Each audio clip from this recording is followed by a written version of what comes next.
Assalamualaikum warahmatullahi wabarakatuh. Waalaikumsalam. Kembali lagi bersama kami di Time Travel. Rahayu dan salam sejahtera untuk kita semua. Gitu. Nah, gimana nih kabarnya? Alhamdulillah baik. Balik lagi ke setelan awal ya kayaknya. Gimana kabarnya? Iya, setelah sekian lama. Udah lama banget ya. Template-nya. Mas Anton gimana kabarnya? Kabar baik. Tentunya. Alhamdulillah. Nah. Sobat Time Travel gimana kabarnya? Semoga dimanapun kalian berada selalu diberikan kesehatan dan keselamatan oleh Yang Maha Kuasa. Amin, amin ya rabbal alamin. Nah, mungkin melanjutkan, ya pasti kita tetap berlanjut ya penelusuran perjalanan channel kita tetap berlanjut. Nah, belakangan kan kita juga tahu nih di episode kita kali ini, dan mungkin Sobat Time Travel juga melihat di media sosial, di internet segala macam gitu, banyak bertebaran berita. Lagi banyak nih yang disoroti itu daerah yang ada di Jawa Barat, entah dari gejolak alamnya maupun juga dari kebijakan-kebijakan sosial yang berlaku di masa sekarang gitu, yang kelihatannya viral gitu. Nah, beberapa di antaranya juga kita lihat kayak kejadian-kejadian vulkanik ya, jadi kayak ada erupsi Gunung Gede, terus kemudian juga ada gempa di Bogor, Banten segala macam, dan juga kebijakan-kebijakan populer dari gubernur yang sekarang, KDM, untuk menyelaraskan dengan kebijaksanaan alam kali ya gitu ya. Dan itu kan lebih populer sekarang. Nah, kita kan juga udah sering bahas nih ya, Liv, tentang gunung-gunung yang ada di Nusantara dan apa ceritanya yang ada di balik itu. Nah, sebenarnya ada nggak sih, Liv, kisah di balik keterkaitan antara gejolak-gejolak alam dan juga kemudian isu-isu sosial yang kemudian bertalian yang sekarang lagi marak ada di Jawa Barat gitu. Nah, Alif dapat nggak sih sebenarnya gambaran tentang apa yang terjadi mulai dari erupsi Gunung Merapi aja deh, katakan begitu. Ada nggak sebenarnya cerita di balik itu? Gunung Merapi. Gunung Merapi, gunung gede yang ada di Jawa Barat. Sorry. Benar. Ada nggak sih kisah di balik itu sendiri? Oke. Bismillahirrahmanirrahim. Di episode yang sebelumnya, memang membahas lebih ke arah ada bola energi yang terdapat di dalam gunung-gunung api. Ya, pusaka. Kalau bilang pusaka. Nah, lalu akhirnya nyerempet kita bahas soal Gunung Gede yang kebetulan di pada waktu kita syuting itu belum lama lagi ada aktivitas vulkanik ya, di awal bulan April 2025. Di episode kali ini mungkin lebih ke arah sedikit pengulangan dan lanjutan sedikit tentang apa yang bakal kita bahas mengenai gunung, khususnya Gunung Gede, dan mungkin nanti ada hal-hal lainnya setelahnya. Gimana pun juga kan kita sering bahas, baik itu berangkatnya dari sejarah, dari budaya, dari peristiwa, serat-serat kuno, kitab kuno, dari ujangan para leluhur dan yang orang bilang ramalan leluhur juga, dan lain-lain, bahwa akan ada masa di mana kondisi alam tuh makin bergejolak lah, makin menunjukkan aktivitasnya. Ternyata yang sering kali kita bahas juga, sadar atau tidak, tuh kita lagi berada di fase itu. Yang pernah kita bahas juga, ternyata kita bagian dari orang-orang yang melakoni ya fase-fase sekarang gitu. Yang sepertinya kalau misalnya diceritakan, kita nggak ngalamin, ternyata kita ngalamin gitu. Iya, betul. Dengan kondisi masing-masing ya, itu masing-masing orang. Nah, termasuk juga bagian dari alam. Lagi makin frekuensinya makin meningkat. Gempa yang tempo hari sebelum syuting ini terjadi, ada gempa di daerah Bogor. Ya, walaupun cuma sebentar tapi dangkal, cuma 5 km kalau nggak salah kedalamannya, kekuatan 4, sekian skala Richter gitu kan. Dan itu berasa gitu. Walaupun cuma sebentar tapi berasa, efeknya berasa. Terus juga ada sebelumnya di daerah-daerah seputar Jawa Barat juga, Banten dan lain-lain lah. Pasti itu ada titik-titik lainnya, bahkan sampai ke luar negeri gitu kan. Karena yang sering kali kita bahas bahwa terlihat kalau di bawah di dalam perut bumi itu ada energi besar yang lagi mencuat, yang lagi terus mendorong ke atas, mendorong ke permukaan, dan itu mengakibatkan banyak efek-efek terhadap jalur-jalur pipanya. Yang paling jelas adalah aktivitas vulkanik, tapi juga dengan aktivitas unsur-unsur alam yang lainnya itu juga berpengaruh kan, gitu. Karena kebetulan dari kita syuting dan dari tempat kita syuting masih lumayan terjangkau ke arah Gunung Gede dan memang lagi santer berita tersebut, jadinya kita bahas lagi tentang itu. Di episode yang sebelumnya kan saya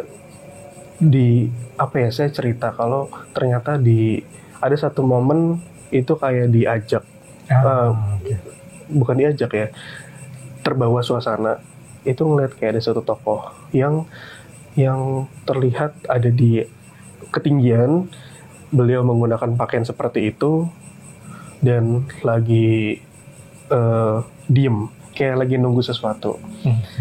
Belakangan sebelum syuting ini dimulai, Mas, saya tuh nggak tahu gimana suka terbawa suasana lagi dan ngelihat lebih detail tuh ada satu tokoh itu lagi yang sebelumnya saya kira itu cuma diem lagi kayak nunggu sesuatu, tapi ternyata ketika semakin diperjelas kok seperti orang yang lagi serius gitu, dengan sorot mata yang tajam kelihatannya lagi serius, lagi diem yang serius, dan senyum juga enggak, ngomong juga ya ada kalanya bicara tuh apa istilahnya, sekenanya aja, sebutuhnya, gitu. Hanya yang penting-penting aja yang bisa keluar, gitu. Dan itu mungkin nggak bisa ke banyak orang, mungkin ke beberapa orang yang dekat dengan energinya beliau mungkin gitu. Dan seolah-olah kalau saya di situasi yang lagi ngelihat itu, beliau yang ada di atas puncak gunung tersebut itu kayak lagi memantau sesuatu dengan muka yang serius. Serem, Mas. Ya nggak berani deketin lah istilahnya gitu. Nah, apa mungkin itu, akhirnya saya mikir apa mungkin itu yang beliau adalah energi manifestasi dari gunung tersebut, gitu. Gunung Gede gitu. Dan dimana sekarang lagi aktivitasnya jadi semakin sering kan, meningkat kan, sering gitu. Betul. Ada letupan itu erupsi itu yang tadinya ditutup jalur pendakian terus sempat dibuka lagi di beberapa hari yang lalu sebelum syuting ini dimulai. Terus kalau nggak salah saya baca berita ditutup lagi karena ada meningkatnya itu setelah gempa yang ada di Bogor di pertengahan April gitu 2025. Jadi itu yang sekarang lagi terjadi. Tapi ternyata di sisi lain masih banyak orang yang nggak aware, masih banyak orang yang nggak istilah orang kunonya nggak eling, nggak waspada gitu dengan hal-hal yang lagi terjadi sekarang. Kenapa gitu? Karena selain gunung yang lagi aktif, gunung-gunung nggak cuma gunung gede, tapi gunung-gunung api. Karena kan antar gunung juga saling terkoneksi. Ya, betul. Energi gunung itu saling terkoneksi semuanya. Ke seluruh, ibaratnya ke seluruh penjuru lah gitu. Baik dari barat hingga ke timur. Betul. Ada gelombang energi yang lagi berjalan. Selain gunung-gunung itu juga ternyata unsur-unsur alam yang lain juga lagi meningkat eskalasinya, frekuensi energinya. Tempo hari sebelum syuting ini juga dimulai di pertengahan April lah kira-kira, Jabodetabek lagi hujan besar. Betul. Ya kan? Betul. Beberapa titik banjir. Ya. Kalau Jakarta kena beberapa titik kena banjirnya, kata orang itu kiriman dari Bogor. Ya kan? Biasanya begitu lah. Tapi coba teman-teman ngerasain nggak? Mungkin apalagi kalian yang ngerasain banjirnya. Kok kayak beda rasanya. Makin kesini hawanya makin beda. Bukan kayak banjir biasa tahunan, tapi nggak tahu, susah dijelasin, tapi intinya kayak ada yang berbeda dengan kondisi alam yang sekarang. Iya, luar biasa ekstrim. Baik, ya mungkin gini mas, kalau luar biasa ekstrim mungkin berlebihan lah ya. Berlebihan, iya. Bisa, Kadang ada yang ekstrim, kadang ada juga yang biasa tapi tetap berbeda awalnya. Iya. Baik itu dari air, terus dari angin,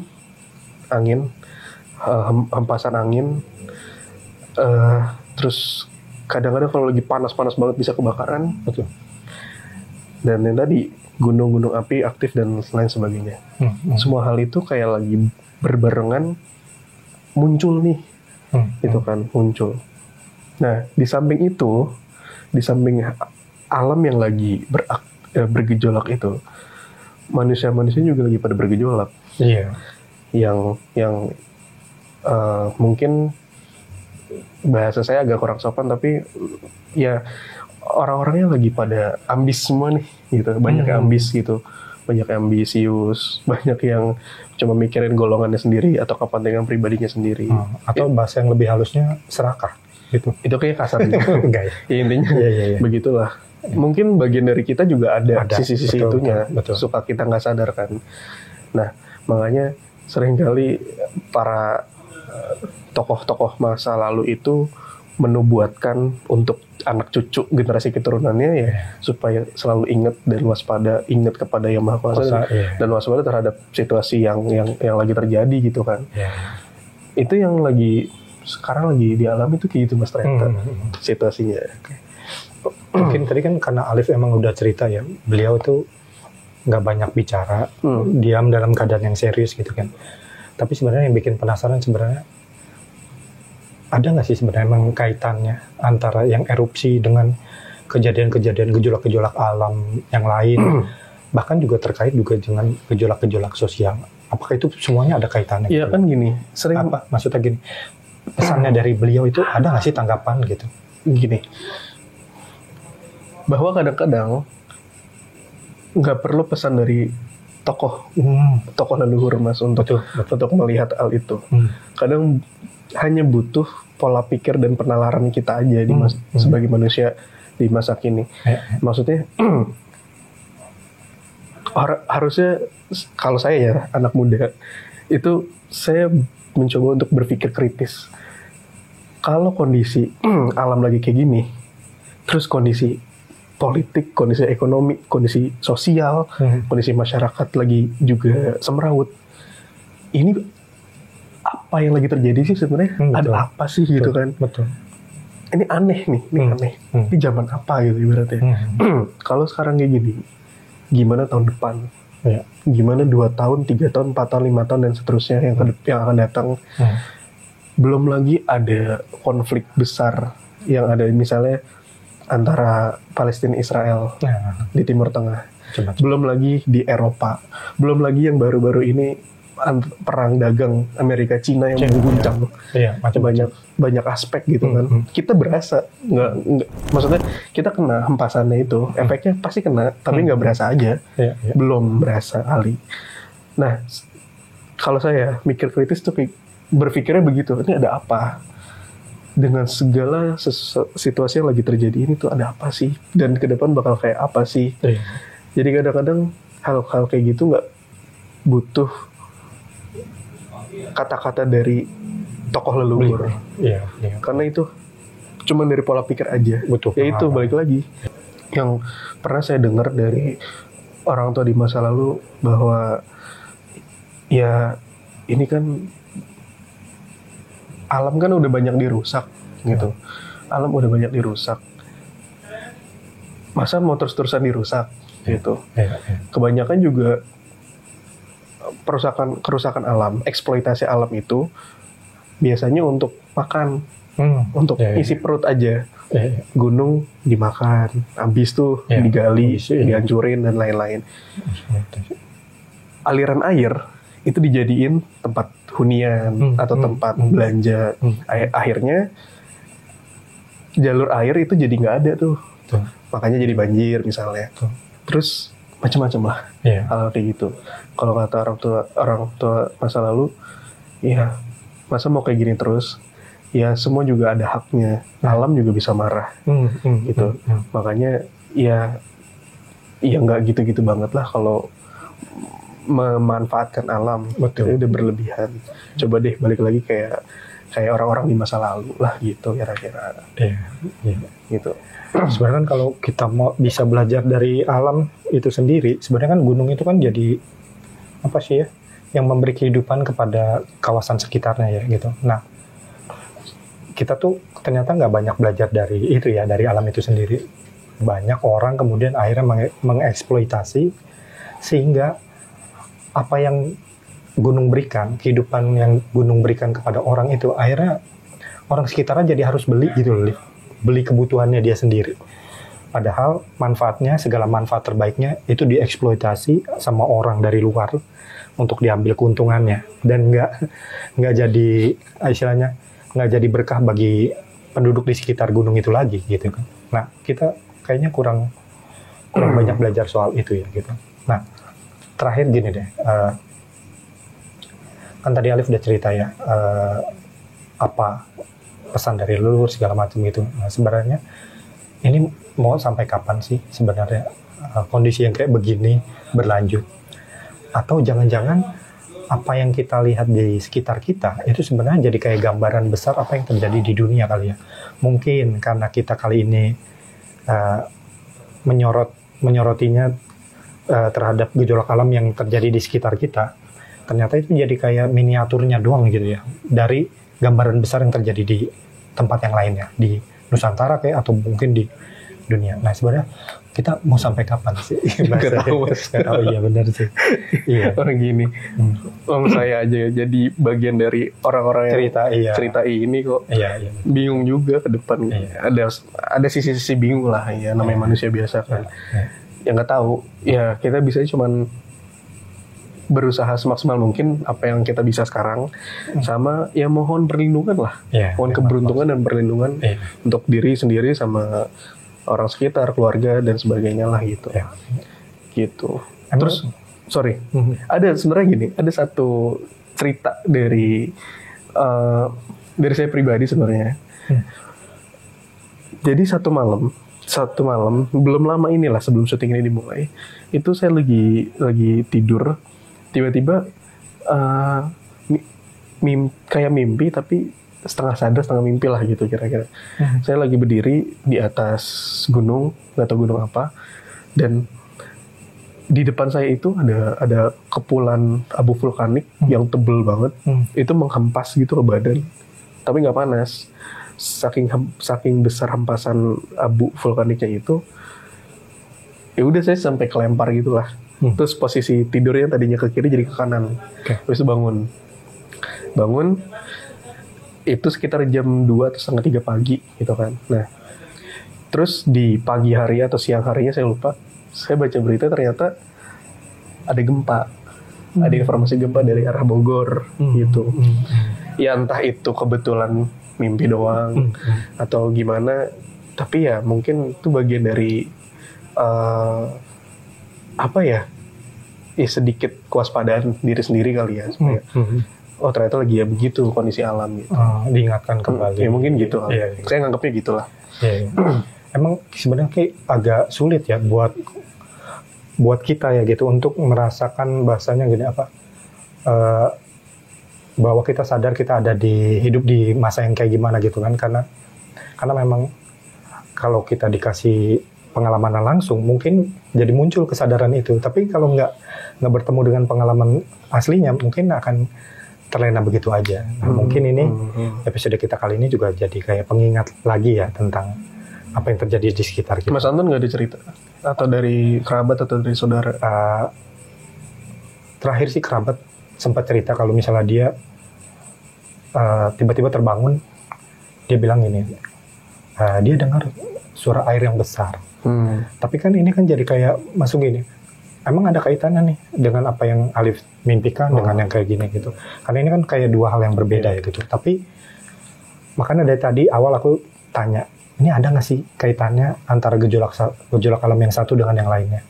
Dan bagaimana leluhur menanggapi situasi yang sebegini sudah mulai eskalasi gitu, sudah naik eskalasinya gitu. Kalau pendapat Alif sendiri gimana? Itu yang tadi di situ Udah ya. cerita.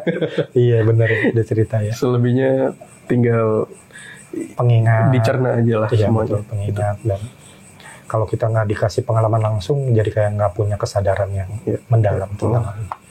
Oke, gitu ya kali ya. Oke, cukup di gitu aja. episode kita kali ini. Oke Sobat Time Travel, semoga kalian suka dengan episode kita kali ini. Semoga ini menjadi pengingat dan kewaspadaan kita di masa yang akan datang. Tetap like, share, komen, dan subscribe untuk selalu terhubung dengan video-video kita yang terbaru. Sampai kita bertemu di penelusuran selanjutnya. Wassalamualaikum warahmatullahi wabarakatuh.